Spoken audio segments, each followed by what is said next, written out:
L'intitulé, c'est prévention-élimination. Évidemment, c'est deux éléments très liés. Je vais vous montrer beaucoup trop de diapositives, mais je vais faire très vite parce que vous les connaissez et qu'on a vraiment la chance en France d'avoir une politique de soutien. Donc là, le soutien de la NRS depuis 20 ans au milieu hépatologique pour les plus jeunes d'entre vous, c'est quelque chose de majeur.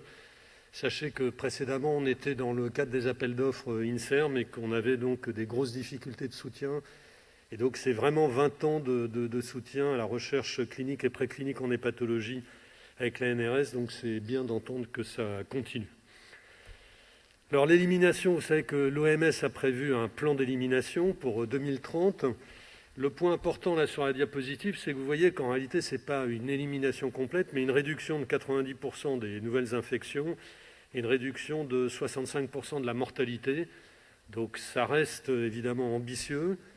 Et cette ambition va trouver, en tous les cas dans quelques pays, sa concrétisation. Et on va faire mieux que cette élimination OMS, puisqu'un certain nombre de pays, à commencer par l'Islande, vont obtenir une élimination complète. Et bon, la France est pas très loin, donc ça, c'est les éléments très positifs. D'autres pays, on le verra dans l'une des dernières diapositives, ne pourront pas obtenir ce rendez-vous avec l'élimination. Alors, les interventions et les cibles, elles sont très bien identifiées, et ça explique pourquoi on a été assez bien placé, à la fois en termes de réduction des risques et d'hémovigilance depuis la découverte, il y a un peu plus de 30 ans, donc, du virus de l'hépatite C et des tests diagnostiques, qui permettent d'avoir des soins donc, depuis 90 de réduction du risque de contamination nosocomiale. Concernant le diagnostic, vous savez que c'est simple, et l'accès au traitement, il a été incroyablement facilité dans notre pays grâce à cette politique de priorisation. Donc il y a toujours eu des discussions sur est-ce que c'était bien de faire comme ci ou comme ça. Le fait est, c'est qu'on a eu fin décembre 2013 l'accès au traitement. Pour les populations les plus sévères, on pratique au tout départ les transplantés hépatiques, et puis ensuite ça s'est élargi aux cirrhotiques, aux fibroses extensives, aux vascularites cryoglobulinémiques. À partir de 2016, la possibilité de traiter les patients qui étaient à haut risque d'infection, donc des populations vraiment bien ciblées. Et puis vous le savez, depuis janvier 2017, on a la possibilité de traiter tout le monde. Et grâce à cette politique soutenue par les différentes ministres de la Santé, on a eu la capacité donc d'un accès aux soins, dépistage et traitement assez efficace en France.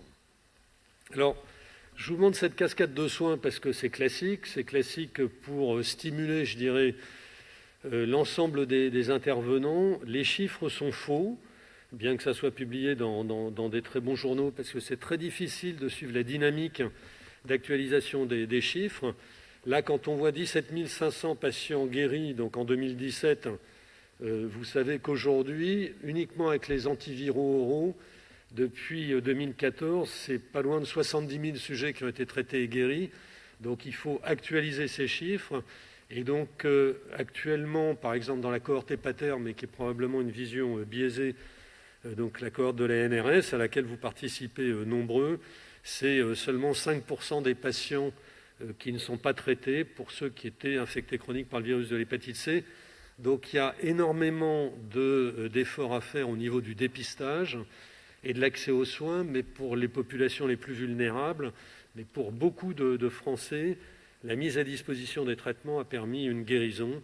Et si on considère aujourd'hui qu'on était en 2016-2017 à 0,3% de la population, donc environ 125 000 sujets infectés par le virus de l'hépatite C, on a la possibilité d'anticiper que très probablement on sera au rendez-vous fixé par la ministre en 2018 d'une élimination OMS en 2025. Donc pour 2030, on y sera et je vous montrerai un petit peu les choses. Alors l'effort, il doit porter sur le dépistage. La FEF avait proposé un dépistage universel, au moins une fois dans la vie d'un sujet, avec un triple diagnostic VIH, VHC, VHB. Ça n'a pas été retenu par la Haute Autorité de Santé.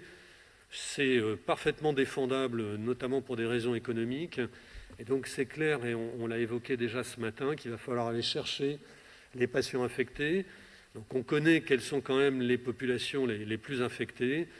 Et même si on les connaît, c'est vraiment dans ces populations qu'il va falloir faire des très gros efforts d'identification des sujets et pour ceux qui sont identifiés comme infectés, les traiter. Donc ça, c'est les populations bien connues. Il y a probablement aussi des populations un peu moins connues. Et on a vu la difficulté pour lesquelles on va se trouver confronté à des difficultés diagnostiques, mais qui représentent quand même une minorité de la population. On a en France à disposition plein de tests de dépistage sérologique et virologique, donc ça n'est pas un sujet, la technologie elle-même. Ce qu'il faut, c'est faire les tests et faire en sorte qu'il y ait un couplage entre le test sérologique et le test virologique pour éviter une perte de temps et à partir d'une virémie positive, bien sûr, proposer un traitement pour guérir. Alors, à côté du dépistage, délocalisation des soins, c'est très important. Donc, c'est fait pour les structures de prise en charge des populations migrantes, c'est fait dans les prisons. Et là, c'est l'expérience de Perpignan, hein, avec un bus mobile, avec un fibroscan, avec des tests diagnostiques, qui permet d'améliorer la cascade de soins dans des populations précaires. Il s'agit d'usagers de drogue qui ne sont pas obligatoirement donc des sujets présents dans les XAPA ou les CARUD. Ça permet directement d'aller sur les lieux d'usage, faire du dépistage et du traitement. Bon, à côté de ça, on a évidemment tout ce qui a été mis en place ces 2 dernières décennies avec les CARUD et les XAPA, tous les programmes d'échange de seringues. Ça, c'est de la prévention et puis de l'accès aux soins qui sont majeurs pour éviter les réinfections. Et puis, éviter les réinfections, c'est aussi traiter un maximum de personnes. Ça a été très bien montré dans les populations usagées de drogue. Ça a été aussi très bien montré chez les hommes qui ont des relations sexuelles avec les hommes. Donc là, c'est des modélisations qui montrent que si on les traite, et si on les traite largement, il y a une diminution évidemment des cas aigus et par là même donc des cas chroniques. Mais on a maintenant des données de vraie vie qui montrent que traiter toutes les hépatites aiguës chez les ASSH infectés par le VIH, par exemple, dans les cliniques les VIH de Hollande, réduit de 50% les nouveaux cas à 18 mois. Donc le traitement, c'est vraiment un outil de prévention de l'infection et de la réinfection. Voilà, alors, je voudrais juste terminer par le fait que les différentes modélisations ont montré qu'en Europe, on allait réussir à être au rendez-vous donc, du plan d'élimination 2030 fixé par l'OMS. Évidemment, dans la plupart des autres pays du monde, à commencer par les États-Unis, ils ne seront pas au rendez-vous. Donc, ça n'est plus trop un sujet en France ou en Allemagne, mais ça reste un sujet quand même très aigu. Et vous avez ici des données qui ont été présentées à la dernière EASL sur les pays à haut revenu.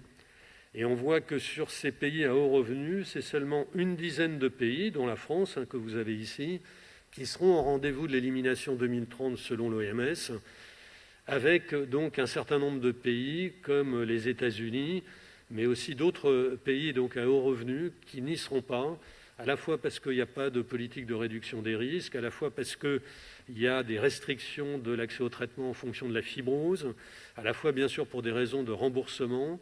Donc il y a tout un travail énorme à faire. Et donc, ce ne sont que des minorités qui auront accès à cette possibilité d'élimination en 2030. Alors, juste pour finir, l'ANRS contribue à cet effort vers l'élimination avec un certain nombre de projets. Donc là, on en a listé 3. Le projet ICONE d'Hélène Donadieu-Rigol, qui est donc un projet d'élimination dans la population des usagers de drogue intraveineux. Le projet Ice Cream de Karine Lacombe, qui est un projet de réduction des réinfections chez les HSH, et puis le projet NOCO de Constance Delogère, qui est un projet d'élimination chez les HSH dans le cadre de la cohorte Prévenir. Donc le message, c'est on sera au rendez-vous de l'élimination. La dynamique qui a été insufflée par les ouvertures d'accès au traitement va se poursuivre et va permettre donc cette élimination OMS. On fera même probablement mieux et plus tôt que ce qui est prévu par l'OMS. Évidemment, pour parler d'éradication, il faudra attendre le vaccin dont Philippe va nous parler tout de suite. Et juste en conclusion, hein, si on veut réellement réussir cette élimination, il est clair que maintenant qu'on a traité les populations les plus visibles, il va falloir délocaliser dépistage et traitement. Donc le dépistage, c'est je fais un test, s'il est positif, immédiatement je fais le test virologique pour permettre un accès au traitement. Il faudra donc intégrer dépistage et traitement sur les lieux de santé sexuelle, de prise en charge de la santé des migrants, dans les prisons et autres. C'est beaucoup fait, hein, il y a vraiment des très très gros efforts qui sont faits. Et évidemment, le traitement et l'éradication virale habituellement obtenue est une prévention efficace dans les communautés à risque, qui ne dispense pas bien sûr des politiques de réduction des risques, échange de seringues et autres, salles de shoot, mais qui est un élément vraiment important. Donc, bon, il y a 4-5 ans, on se disait, est-ce qu'il faut traiter les hépatites aiguës? La réponse est oui. Il faut les traiter pour éviter justement les transmissions communautaires et on sait déjà que c'est efficace. Voilà, je vous remercie.